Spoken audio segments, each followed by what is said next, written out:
My name is Keiji Wong, and I'm presenting on today's date of February 10th, 2021 in Rock Hill. And this is my time crisis theory for public speaking. Our way of life revolves around something that is a dictator in our lives. An if-vantage would leave the world in crisis. And the grasped concept of time itself.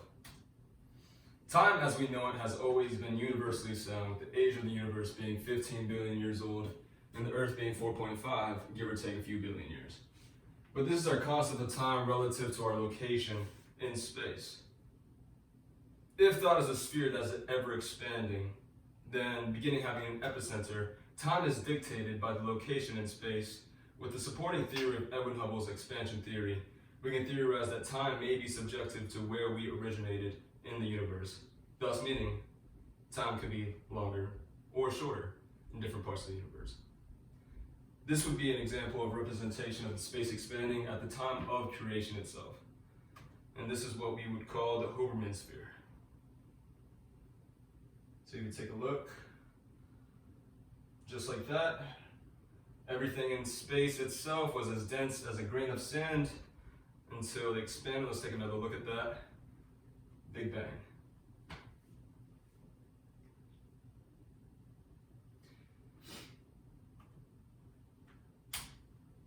Supporting theories are, of course, the expansion theory by Edwin Hubble, first published in 1929, that explains that a mysterious force that we now predict as dark matter is causing the rapid expansion of space. And as PBS put it, things farther away from Earth are moving away faster. In other words, the universe must be expanding. This allows us to think that the age of matter itself, such as hydrogen, helium, and dust, can be identified of where it originated in our ever-expanding universe. It could be hypothesized that the temperature of the matter at the time of creation is the identifier of these claims, along with various radiations that the matter gives off.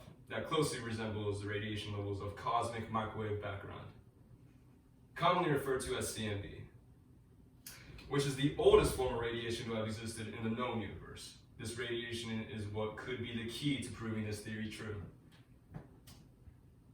CMB, also known as cosmic microwave background, what I'm going to refer to as CMB for the rest, is a remnant of the first moments of creation, the leftover radiation that was left in the universe. As the universe continuously expands, this radiation gets less prevalent through a process called redshifting. As seen next to me, the CMB radiation has significantly reduced in the last 14 billion years and will continue to do so for the rest of eternity, which is give or take 200 billion years.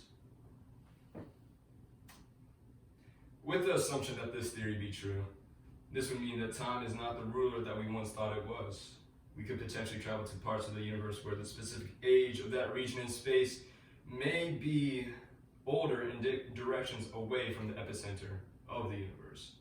Of course, this is limited by our development in space travel, but I believe that one day we would be able to say hi to our closest neighbors. My time crisis theory is a work in progress that I have continued thought over the last 2 years, put onto text. The general synopsis is that the age of the specific region in space may be older due to the outward expansion of space during the initial moments of the Big Bang. This can be supported with levels of CMB in the cosmos through redshifting, which is the process where the CMB continuously gets less and less prevalent in space.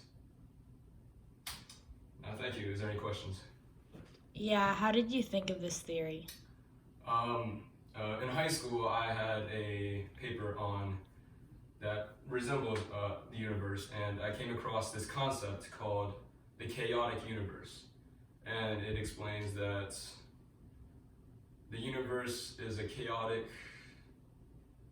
wormhole, and we have no idea of what could possibly happen. Anything that can happen that seems unplausible at all could happen very well. So I thought this concept could transfer over to this paper itself. I mean, what's to say that time isn't the same out in space as it is here? Any others? That's gone. All right, thank you.